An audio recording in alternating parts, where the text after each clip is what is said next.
یہ مت مجھ سے پوچھو کہ کیا کر رہا ہو، یہ مت مجھ سے پوچھو کہ کیا کر رہا ہوں، ارے کسی کی ادا کو ادا کر رہا ہوں، کسی کی ادا کو ادا کر رہا ہوں، یہ مت مجھ سے پوچھو کہ کیا کر رہا ہوں۔ وقت کی قلت آمانگیر ہے، دعا ہے کہ مولا تعالیٰ مرحوم مغفور کی مغفرت فرمائے۔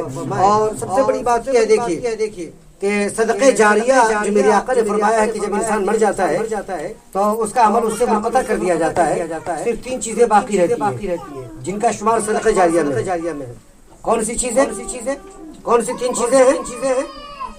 ایک ایسا علم چھوڑ کر جائے وہ مرحوم جس سے لوگ استفادہ کرتے رہے، فائدہ حاصل کرتے رہے، ٹھیک ہے، نفع حاصل کرتے رہے لوگ، تو وہ صدقہ جاریہ بن جاتا ہے۔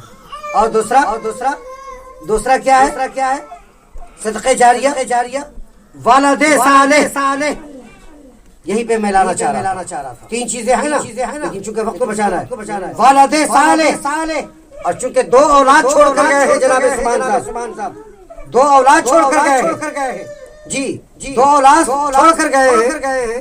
اللہ تعالیٰ نے اگر کرم فرما دیا اور انہی دونوں نیک اولاد کو اللہ تعالیٰ نے قبول فرما کر ان کی ادا کو ان کے لیے بخشش کا سامان بنا دیا تو یہی ان کے لیے کافی اور واقعی نظر آئے، چونکہ یہ میرے آقا کا فرمان ہے کہ ولد صالح یہ صدقہ جاریہ بنتا ہے، اور ولد صالح ایک لڑکے یہ ہے بابو اور ایک یہ ہے، یہ دونوں بھائی ہیں۔ ان کا چہرہ بتا رہا ہے کہ یہ نیک ہے، ان کی پیشانی بتا رہی ہے الحمدللہ دیندار ہے، صوم و صلات کے پابند ہے، اور پورے طور پہ عقیدے کے اعتبار سے زبردست مضبوط ہے۔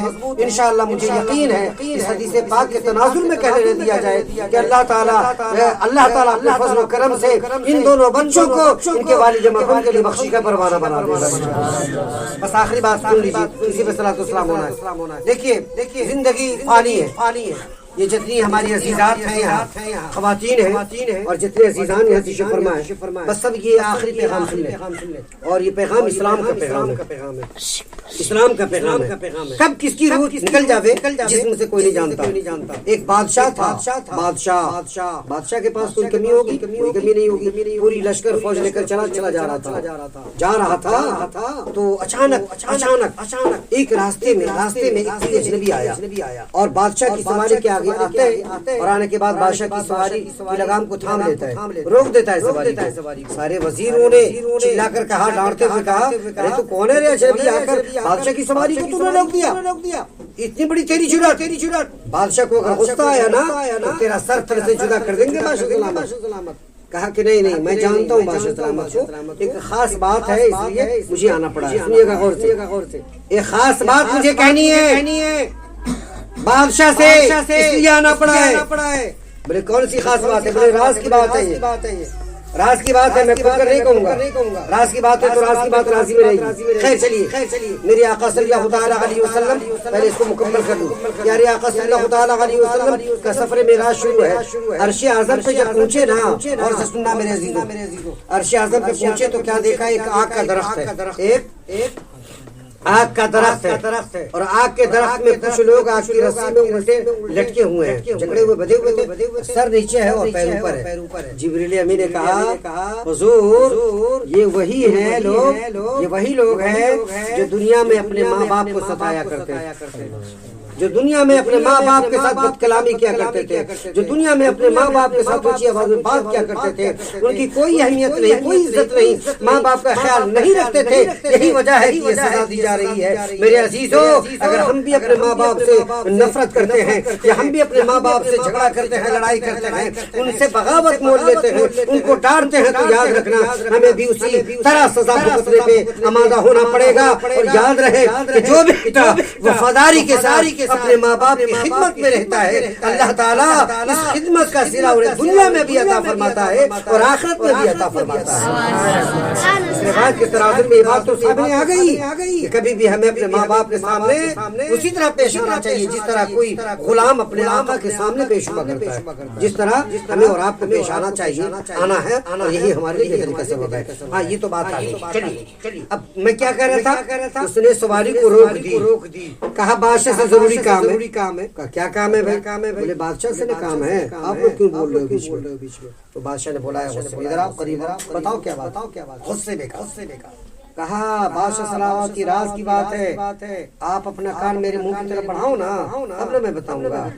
تو اس بادشاہ نے جو غصے میں تین ملا کر اپنا کان بڑھا دیا اس کے منہ کی جانب۔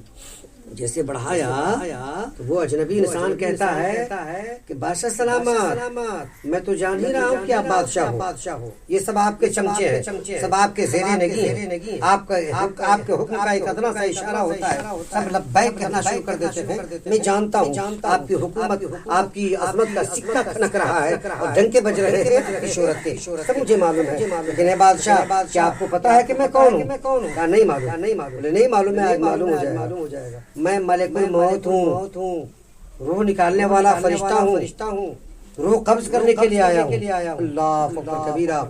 جو ہی اتنا سنتا ہے حواس باختہ ہو جاتا ہے، اس کے ہوش اڑ جاتے ہیں، اور ہوش اڑنے کا معاملہ یہ ہوا ناک بولے نہ پک، آنکھ پھٹی کی پھٹی رہ گئی، سارے بھوسرا گھبرا گئے۔